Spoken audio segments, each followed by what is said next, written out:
Dans cette vidéo, on va voir comment installer WordPress sur l'hébergeur O2Switch. O2Switch, c'est un hébergeur français qui propose une offre unique d'hébergement. Donc c'est pratique pour les gens qui ne veulent pas se prendre la tête, qui veulent avoir une offre unique.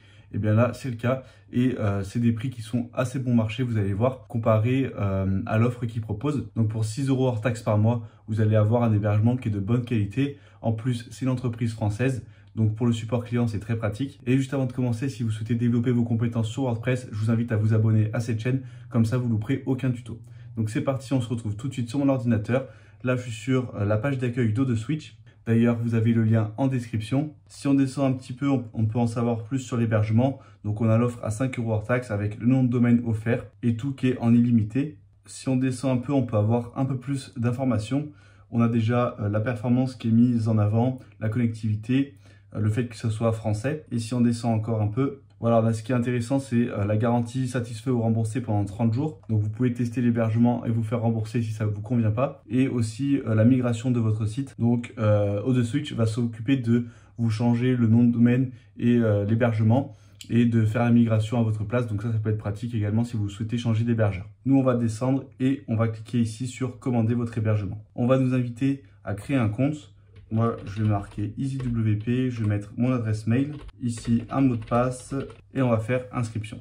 Une fois qu'on arrive ici, on a juste à cliquer sur commander un service et là, on va commander l'offre unique. Donc, on va profiter du nom de domaine offert avec l'hébergement. Pour cela, ici, vous avez juste à taper le nom de domaine que vous voulez. Le nom de domaine, ça sera l'adresse de votre site internet. C'est ce qu'on peut voir juste ici. Donc voilà, si vous avez déjà un nom d'entreprise, vous pouvez reprendre ce nom et vérifier que le nom de domaine est disponible. Moi, par exemple, je vais marquer EasyWP. On peut voir qu'il n'est pas disponible. Là, vu que c'est juste pour un exemple, je vais ajouter des chiffres au hasard, puisque moi, ça ne sera pas un site que je vais utiliser de toute façon. Et là, je vais me mettre en .fr. Donc voilà, on peut voir que c'est disponible. Et ensuite, on va pouvoir choisir la période de facturation. Donc là, vous avez soit 1 an, 2 ans, 3 ans. On peut voir que la durée minimum d'engagement, c'est 1 année. Je vous conseille de rester sur 1 an, surtout si c'est un nouveau site, une nouvelle activité, puisque vous n'êtes pas sûr de garder cette activité pendant plusieurs années. Donc au moins, vous ne serez pas engagé sur plusieurs années. Là, on va s'engager sur 1 an et on va poursuivre la commande. Ici, je vous laisserai remplir vos informations personnelles. Une fois que c'est fait, on a le récapitulatif de la commande. Donc là, on a la durée d'engagement, le nom de domaine, et le nom du compte. Et on a donc le prix total en TTC qui est de 72 €. On va descendre et on va payer par carte bancaire. Vous pouvez également payer par PayPal ou chèque et virement. Moi, je vais mettre sur PayPal. On va cocher ça et on va finaliser la commande.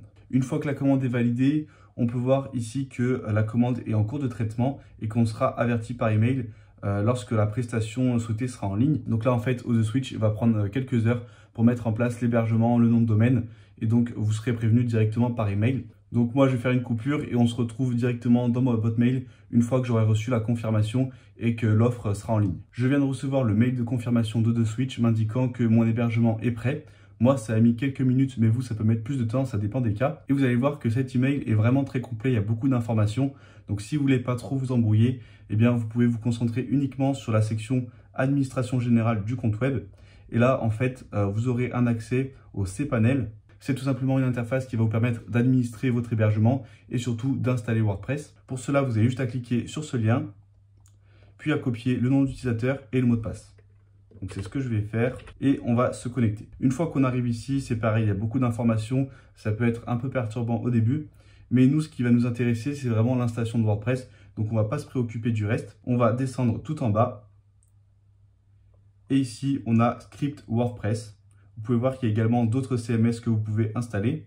On va cliquer sur WordPress. Vous pouvez directement installer WordPress en cliquant ici. Mais nous, ce qu'on va faire, c'est qu'on va cliquer sur la petite flèche et on va cliquer sur Custom Install pour avoir quelques options. L'adresse d'installation, on ne va pas y toucher. Pareil, la version, ça va mettre automatiquement la dernière version de WordPress. Donc, on ne va pas y toucher. Ce qu'on va modifier, par contre, c'est le nom du site. Donc là, ce nom du site, il n'aura pas vraiment d'impact pour les utilisateurs.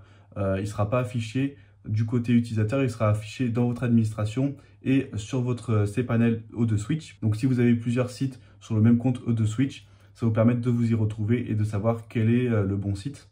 Donc moi je vais marquer test EasyWP et je ne vais pas mettre de description. Ici on a les identifiants pour se connecter à l'administration de WordPress. Je vous conseille de changer ça puisque admin et pass, c'est pas très sécurisé, même pas du tout. Donc nous, on va mettre EasyWP 22 Et là, on va pouvoir générer un mot de passe en cliquant sur cette clé. Ou bien vous pouvez mettre un mot de passe personnalisé. Moi, c'est ce que je vais faire. Et là, je vais changer le courriel par défaut. Je vais mettre mon adresse email. Et là, j'ai oublié, mais il faut choisir le bon nom de domaine. Par défaut, il nous met une adresse de test. Nous, on va choisir le nom de domaine qu'on a acheté. Donc, on va prendre EasyWP123. Ensuite, on va descendre. On va laisser la langue en français. Et dans options avancées, on va rien toucher. On va désactiver les mises à jour automatiques puisque parfois les mises à jour de plugins ou de thèmes peuvent créer des bugs. Donc je vous déconseille de mettre en automatique et on va tout simplement installer. Alors moi, il me dit que le champ de description du site est obligatoire.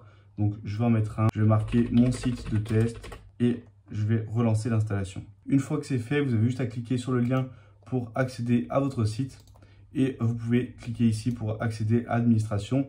Là, je suis déjà connecté, mais si on se rend en navigation privée, il va falloir entrer l'identifiant et le mot de passe que vous avez défini précédemment, juste avant d'installer WordPress. Et on se retrouve donc sur le tableau de bord classique de WordPress.